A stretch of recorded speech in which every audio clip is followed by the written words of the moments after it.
ಹಬ್ಬದ ವೇಳೆ ಬಾಗಿನ ಕೊಡುವುದು ಎಂದರೆ ನಮ್ಮ ಹಿಂದೂ ಸಂಸ್ಕೃತಿಯ ಪದ್ಧತಿಯಾಗಿದ್ದು, ಜೊತೆಗೆ ಅಣ್ಣ ತಂಗಿ ಅಕ್ಕ ತಮ್ಮ ಹಾಗೂ ಸಂಬಂಧಗಳ ಬೆಸೆಯುವ ಮತ್ತು ಗಟ್ಟಿ ಮಾಡುವ ಗುಣ ಹೊಂದಿದೆ ಎಂದು ನಗರಸಭೆ ಅಧ್ಯಕ್ಷ ಚಂದ್ರೇಗೌಡ ತಿಳಿಸಿದರು. ನಗರದ ಮಹಾರಾಜ ಪಾರ್ಕಿನಲ್ಲಿ ನಗರಸಭೆ ಸಂಯುಕ್ತ ಆಶ್ರಯದಲ್ಲಿ ಪೌರ ಕಾರ್ಮಿಕರಿಗೆ ಬಾಗಿನ ಸಮರ್ಪಣಾ ದಿನವನ್ನು ಜ್ಯೋತಿ ಬೆಳಗುವುದರ ಮೂಲಕ ಉದ್ಘಾಟಿಸಿ ಮಾತನಾಡಿದ ಅವರು, ಬಾಗಿನ ಕೊಡುವುದು ಎಂದರೆ ಇದೊಂದು ಅತ್ಯುತ್ತಮವಾದ ಕಾರ್ಯಕ್ರಮ. ಬಾಗಿನ ಸಮರ್ಪಣೆ ಎಂದರೆ ಅಣ್ಣ ತಂಗಿ ಅಕ್ಕ ತಮ್ಮ ಈ ಸಂಬಂಧಗಳನ್ನು ಬೆಸೆಯುವುದಾಗಿದೆ. ಗೌರಿ ಗಣೇಶ ಹಬ್ಬದ ಸಂದರ್ಭದಲ್ಲಿ ಇಂತಹ ಕಾರ್ಯ ನಡೆಸಲಾಗುತ್ತದೆ. ಪ್ರತಿ ವರ್ಷಕ್ಕೊಮ್ಮೆಯಾದರೂ ಈ ಬಾಗಿನದ ಮೂಲಕ ಒಂದು ದಿವಸವಾದರೂ ಜೊತೆಯಲ್ಲಿ ಬೆರೆಯಲಿ ಎಂಬುದು ಒಂದು ಕಡೆಯಾದರೆ, ಬಾಗಿನವನ್ನು ಮನೆಗೆ ತರುವಾಗ ಅಲ್ಲಿ ಕಾಣುವ ಸಂತೋಷ ಮರೆಯಲು ಆಗುವುದಿಲ್ಲ. ಇನ್ನ ಸಂಬಂಧಗಳನ್ನು ಗಟ್ಟಿ ಮಾಡುತ್ತದೆ. ಜೊತೆಗೆ ನಮ್ಮ ಹಿಂದೂ ಸಂಸ್ಕೃತಿಯ ಪ್ರತೀಕ ಕೂಡ ಆಗಿದೆ ಎಂದರು.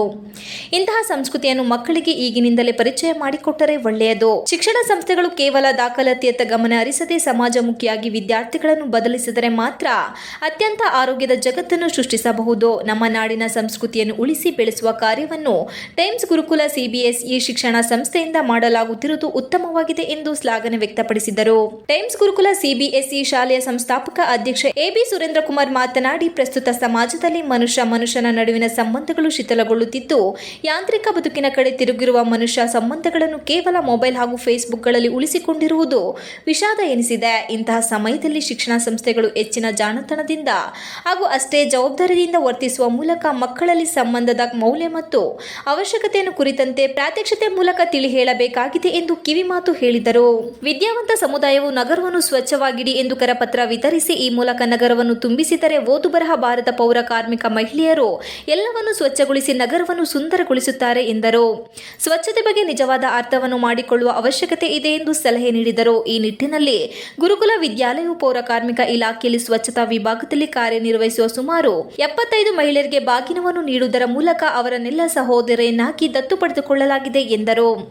ಇನ್ನು ಮುಂದೆ ಸಂಸ್ಥೆ ವತಿಯಿಂದ ಪ್ರತಿ ವರ್ಷವೂ ಸಹ ಇಂತಹ ಸಮಾಜಮುಖಿ ಕಾರ್ಯವನ್ನು ನೆರವೇರಿಸಿಕೊಂಡು ಬರುವುದಾಗಿ ಹೇಳಿದರು. ನಗರಸಭೆ ಪೌರಾಯುಕ್ತ ನರಸಿಂಹಮೂರ್ತಿ ಮಾತನಾಡಿ, ಪೌರ ಕಾರ್ಮಿಕರಿಗೆ ಬಾಗಿನ ಕೊಡುವುದು ಒಂದು ಪವಿತ್ರವಾದ ಕೆಲಸ. ಈ ವರ್ಷ ಆರಂಭ ಮಾಡಲಾಗಿದ್ದು, ಇನ್ನು ಮುಂದೆ ಪ್ರತಿ ವರ್ಷವೂ ಮುಂದುವರಿಸಿಕೊಂಡು ಹೋಗುವುದಾಗಿ ಹೇಳಿದರು. ಈ ಕಾರ್ಯಕ್ರಮವು ಯಶಸ್ವಿಯಾಗಿ ನಡೆದುಕೊಂಡು ಹೋಗಲಿ ಮತ್ತು ಈ ಶಿಕ್ಷಣ ಸಂಸ್ಥೆಗೆ ಒಳ್ಳೆಯದಾಗಲಿ ಎಂದು ಶುಭ ಹಾರೈಸಿದರು.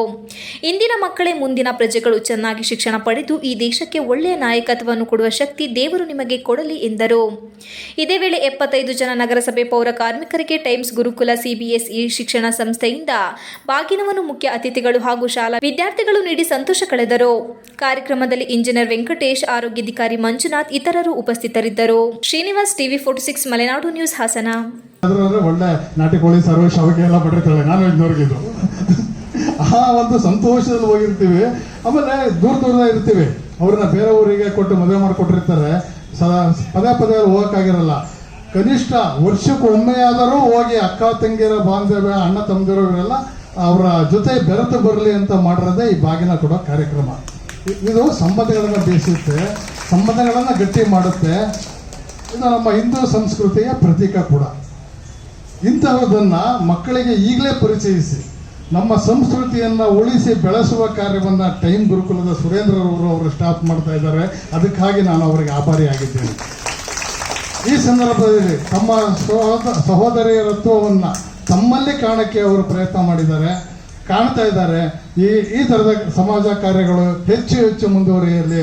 ಸಮಾಜದಲ್ಲಿ ಈ ಥರ ಕಾರ್ಯಗಳಿಗೆ ನಾವು ಉತ್ತೇಜನ ಕೊಡೋಣ. ತಮ್ಮೆಲ್ಲರಿಗೂ ಒಳ್ಳೆಯದಾಗಲಿ. ಎಲ್ಲರಿಗೂ ಗೌರಿ ಗಣೇಶ ಹಬ್ಬದ ಹಾರ್ದಿಕ ಶುಭಾಶಯಗಳು ಅಂತ ಹೇಳಿ ನನ್ನ ಮಾತನ್ನು ಮುಗಿಸ್ತೀನಿ.